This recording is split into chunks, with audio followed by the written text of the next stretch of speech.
Chers amis, bonjour. Bienvenue dans l'émission Tchè les courses. C'est avec un vrai plaisir que je me retrouve pour l'émission pour la 8e journée. Malheureusement, nous tout connaissons la semaine dernière des courses renvoyées à cause de la pluie. Fini dans une perturbation au niveau de l'entraînement, la pluie finit continuer. Et c'est la justice qui finit renvoyer. La pluie pas oublier quand les terrains glissants, c'est un danger, pas seulement pour les chevaux, et également pour les jockeys. Cette semaine, nous finissons un beau temps, l'entraînement il déroule normal. Même pas fini dans le mardi, mais nous finissons beaucoup de galops, spurt correct. Pas fini dans la pluie normale. Donc, nous espérons aujourd'hui, à l'air qui m'a cause avec autres vendredi, dans la pluie, tout pour passer correct demain. Pas oublier, nous avons deux jolies courses demain, des courses bien intéressantes, la 5e et la 6e. Première manche, championnat 4 ans derby trial. Et ça, beaucoup de gens attendent ça avec beaucoup d'impatience. Et donc, le tour convertant a été bien sûr Prince of Thieves, qui testé positif la semaine dernière avec 2 produits dans ce système. Et nous finissons écouter l'enquête, nous finissons suivre l'enquête, nous finissons gagner un détail concernant ce qui n'arrive avec ce cheval-là. Et ce n'est pas une doping case, mais c'est un traitement qui reste dans ce système. Un traitement au niveau de ce stifle, anti-inflammatoire, et un traitement au niveau d'un problème de peau, problème de peau au niveau de ce boulet, anti-inflammatoire toujours, qui reste dans ce système. L'entraîneur dit le fait que le cheval n'a pas de travail la semaine dernière, il n'a pas de transpirer, il n'a pas de dépense, donc ça ne reste dans ce système. Mais quand même ça, les tilos sous responsabilité, ban commissaire décide pour infliger une amende de 30 000 roupies. Prince of Thieves peut galoper sa semaine-là qui fait, il ne passe pas une elective test. Donc, elective test montre qu'il est clair, n'est plus dans un produit dans ce système, à cause de ça, il peut galoper. Mais quand même, il y a pas mal de débats, beaucoup de conversations à ce sujet. Et moi, pense, moi, il est intéressant si nous gagnons l'avis d'un professionnel, pas d'un legal advice, pas d'un entraîneur ou bien d'un stakeholder, mais plutôt l'avis d'un vétérinaire qui vient avec les détails, qui explique le public clairement qui n'arrivait, qui était sur un produit là, qui fait qu'il arrive ça, pourquoi il est plus intéressant, surtout qu'il y a beaucoup de viewers qui vous suivent la télé demain. Nous dirigeons maintenant vers la 6e course, première manche, championnat 4 ans, derby trial. Et là, nous prenons en piste 7 chevaux. Parmi Prince of Thieves, qui testé positif avec 2 produits, mais il ne passe pas une elective test, il clear, à cause de ça qu'il gagne le droit à participer. Prince of Thieves, 2e nid, 61 kg, c'est un coursier qui pas de mal fait lors de sa reprise face à Blomier-Way, il a battu moins qu'il y a une longueur. Et là, après qu'il gagne sa problème de sang, là, quand il décède un produit dans ce système, son entraîneur, au cours de l'enquête, vient dire qu'il traite ce stifle. Donc, il y a un petit bobo au niveau de ce stifle. Ça qui peut permettre de sauter selon l'entraîneur. Et donc, il gagne ce traitement-là. C'est une information utile pour les tueurs-fils. Couché là, très bien. Il réalise un très bon galop mardi en compagnie de Cara. 61 kg, c'est pas évident. C'est un, quand on regarde par rapport à décalage pas entre les Ready to Attack Hard Day's Night, il y a assez conséquent. Mais, couché là, pas oublier, l'année dernière, l'eau 1500 mètres, avec 61,5 kg, il domine Memphis Mafia par plus qui 3 longueurs. Couché là très bien au niveau de la peau, il peut définitivement une belle carte à jouer avec une 2e ligne et l'Erena. Ce danger principal pour moi sera Ready to Attack de Leclerc Gazadar. Vainqueur de la Duchesse, un coucher qui continue à progresser, que ce soit au niveau de ses conditions, même au niveau de ce travail. Nous avons l'occasion de suivre plusieurs de son galop, ce galop en compagnie de Discoral, de Van der Scaler, et pas plus tard que mardi, quand il réalise un très bon galop à l'extérieur de Bouclet Top, qui a un bon track worker. Ready to Attack, il travaille vraiment avec une aisance déconcertante. Pas de pousser à fond en main sous la selle de Steve Arnold, il démontrait une jolie action, il est très bien dans ce lapo. 7e nid, c'est un désavantage, certes, mais il prend seulement 56,5 kg sur les deux. Quand on regarde card là, définitivement, pour une course bien lancée. Avec Digri Poké qui est très rapide, Hard Day's Night, nous avons même le nouveau exécutif Parwa qui paraît très véloce, il peut assurer d'un bon pas avec ce 7e nid. Définitivement, il peut en arrière-garde, mais dans un fil de seulement 7 chevaux, il ne peut pas croire qu'il peut trop décrocher, il peut un gros danger au finish Ready to Attack. Ou besoin de respecter Hard Day's Night si nous basons de ce fiche sud-africaine, pas juger de sa performance dans la Duchesse là. Dans la Duchesse, tu connais sur la selle, tu es déplacé, tu peux attendre un big run de sa part, il est bien entraîné, il est fit. Mais malheureusement pour lui, la selle s'est glissée et donc il n'est pas capable d'évoluer à son meilleur niveau dans la Duchesse. Il réalise quelques chronos vraiment époustouflants ces 4-5 voire 5 dernières semaines. Hard Day's Night, très fit, dit très bien. C'est un coursier qui affectionne la course à l'avant ou proche du pas avec 55,5 kg, 5e ligne. Ce sera mon dark horse dans cette course. Et bien sûr, bien respecté chevaux comme Speed Limit, même Executive Power, le nouveau, qui paraît dans beaucoup de qualité. Speed Limit, capable pour business à run là, l'impression qu'il est donné. Si vous avez condition wise, mais c'est un coursier valable. Executive Power, c'est un nouveau qui ne laisse nous insensibles à l'heure des galops. Il y en a beaucoup de galops dans les jambes. Mardi, il même domine Scott Snug à l'heure des galops. Donc, c'est définitivement un coursier qui a beaucoup de qualité. Trouve-lui début sur une bonne note, pas pour vraiment une surprise. Le Gunner, vous pensez, pour business à run là, c'est un coursier à suivre sur plus long. Jigri Procri, à ce niveau, contre un bon coursier là, même avec ce poids plume, ce tâche paraît compliquée. Pas même avec ce premier ligne, il peut gagner une tâche un peu compliquée parce qu'il a les pévines affronter à un coursier qui est vraiment d'un niveau très supérieur. Donc, pour la victoire, on parle pour Ready to Attack, Prince of Thieves, comme Dark Horse pour vous dire Hard Day's Night et pour compléter le quartet, pour mettre le nouveau de l'écurie Roussette, Executive Power. Nous dirigeons-nous maintenant vers la première course de cette 8e journée qui vous déroule le 1500 mètres. Parmi les prétendants, nous avons Albert State de l'écurie Raméchal Cazador, un coursier qui est très régulier depuis qu'il remporte la victoire sur la selle de Mevin Titan l'année dernière. Par la suite, il remporte même une victoire avec Anand Bandhu. Ces deux premières sorties 2017, pas mauvais du tout. Il saute second derrière Cape Horn, qui est un très bon coursier. Il saute troisième derrière Chap Clap, après une course un peu difficile.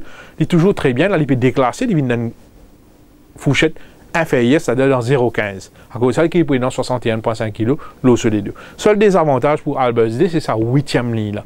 Comment il peut comporter avec sa 8e ligne là? Quand il peut placer, est-ce qu'il peut gagner des courses difficiles en épaisseur? Est-ce qu'il peut sortir, gagner une bonne position? C'est une question qui nous pose. S'il gagne une difficulté sur les premiers 300-400 mètres, il faut payer ça cash à la fin, il sera vulnérable. Mais si Radio Rawan réussit, bondit des boîtes, trouve une position, définitivement, il peut dans sa place à l'arrivée.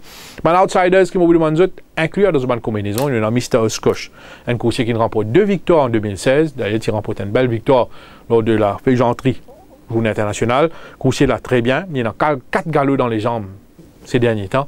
Il est très bien physiquement. Et pourquoi dans 0,15, il est très valable. Même le gris cheval de l'écurie Narang, vous pensez qu'il a fait bien, qui fait même il pas encore remporte la moindre victoire ici, il est placé en 4 occasions, en 4 sorties. Ça coûte avec une première ligne, la décharge de l'apprenti Batiamian, il prend seulement 53,5 kg sur les deux. C'est un coursier qui peut gagner une position idéale. Avec sa poids là, avec sa ligne là, il prend tout dans sa faveur. Donc il est capable de lutter pour la victoire, il est capable même de placer. C'est un coursier qui est un outsider très valable, même s'il offre 15 contre 1.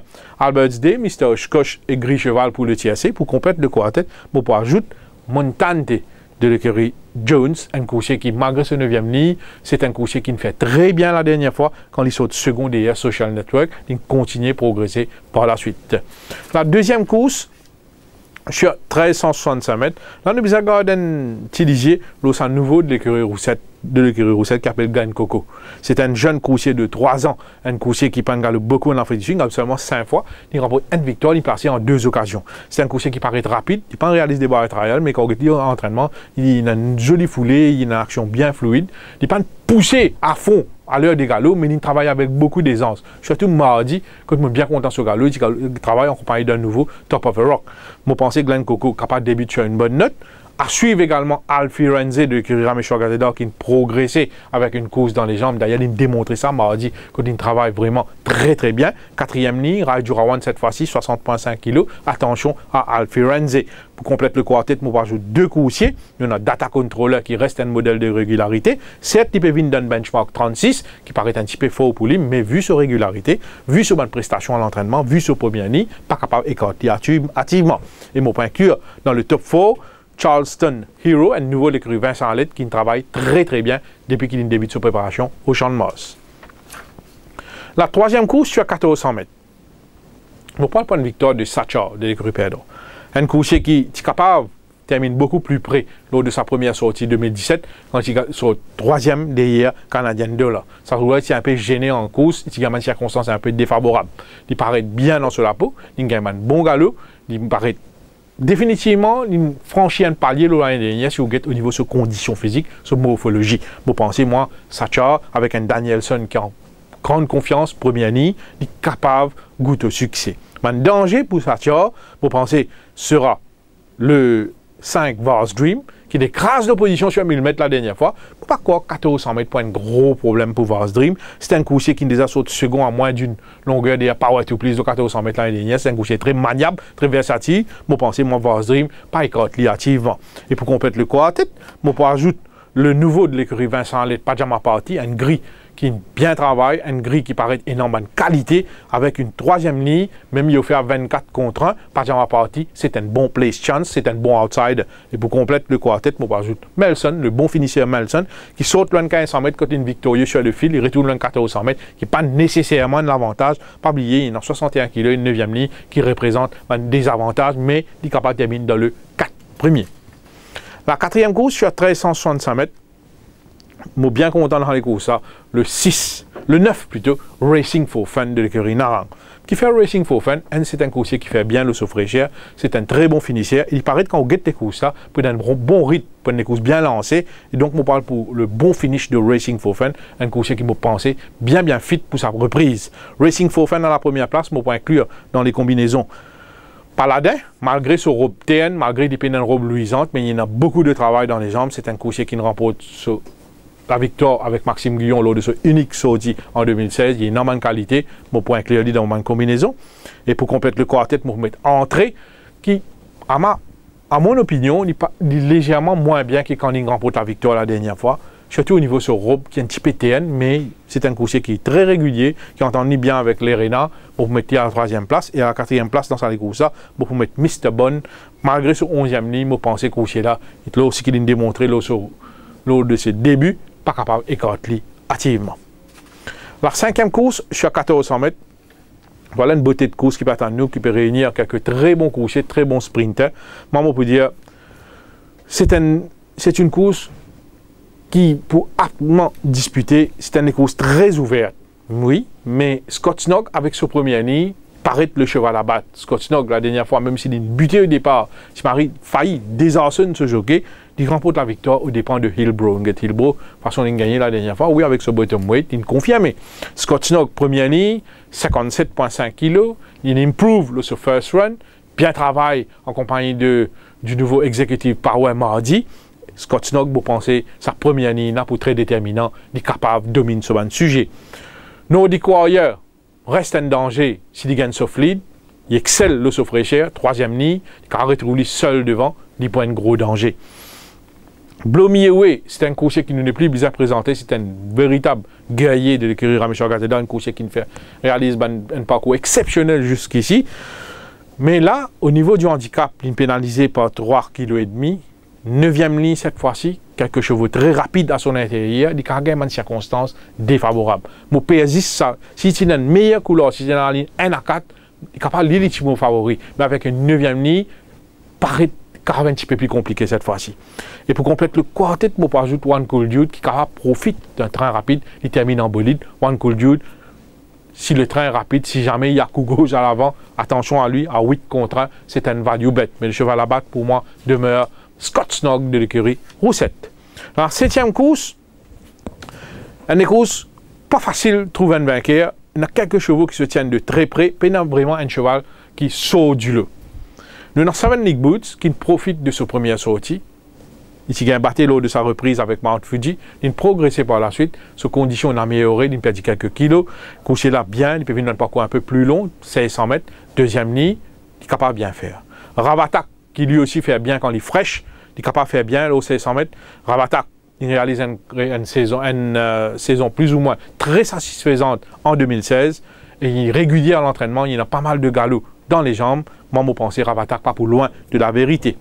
Je peux inclure dans le top 4 League of Legends, si jamais il y a une circonstance favorable, il y a lead, des points de danger, et Circle Jewel de l'écurie Rajramdin, un coursier qui perd plusieurs kilos sur la balance, donc il paraît un petit peu superflu lors de sa reprise, il perd 17 kilos là, des points outsider faux valables, surtout pour les places. Donc la 7e course reste très très ouverte, même si Marco donne un léger avantage à 7 Nick Boots. Dans la dernière course, Bon, vous faire confiance à Cape Horn de Gazeta, un coursier qui remporte la victoire sur la selle de Sunil Bassant lors de ses débuts. Il confirmé par la suite, il prend une très bonne deuxième place derrière Golden Ball, malgré des circonstances difficiles, malgré ce top weight, malgré la piste à 3.0.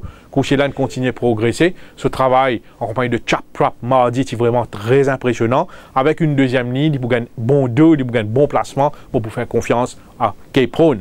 Deuxième, troisième, quatrième place pour mettre Newsman, qui a démontré des gros progrès la dernière fois des Blue Jeans, s'il confirme ça, définitivement, il can figure à l'arrivée. Troisième place pour mettre Ekta Tiger, qui lui aussi est un coursier très régulier et qui fait une bonne course derrière Sheila Offender la dernière fois. S'il répète sa performance, il est capable de terminer dans le TAC. Et pour compléter le quartet, pour passer Julie Dar, qui dit aussi, si nous comparons ce premier sortie, il progresse à l'entraînement, donc il est capable de mieux faire cette fois-ci. Mais le cheval à battre demeure Cape Horn. Voilà, nous faisons le tour de cette 8e journée comme top wins of the day pour Scott Snug et Cape Horn qui m'ont bien content. Et ben value bets, ben outsider qui m'ont bien content pour la journée, Mr. Oshkosh et Racing for Fun. Moi, je souhaite tout une excellente journée de course demain. J'espère qu'il dans la pluie, tout passe correct. Tout ne passe correct jusqu'ici cette semaine. Et je donne plus de détails dans l'émission de Turf Plus ce soir, que nous vous cause bien sûr sur l'actualité, sur la forme des chevaux, nous analyse les courses. Et sans oublier aussi votre défi Turf, que nous donne beaucoup de détails, surtout par rapport à l'entraînement cette semaine. En attendant la 9e journée, moi je vous souhaite merci et à très bientôt.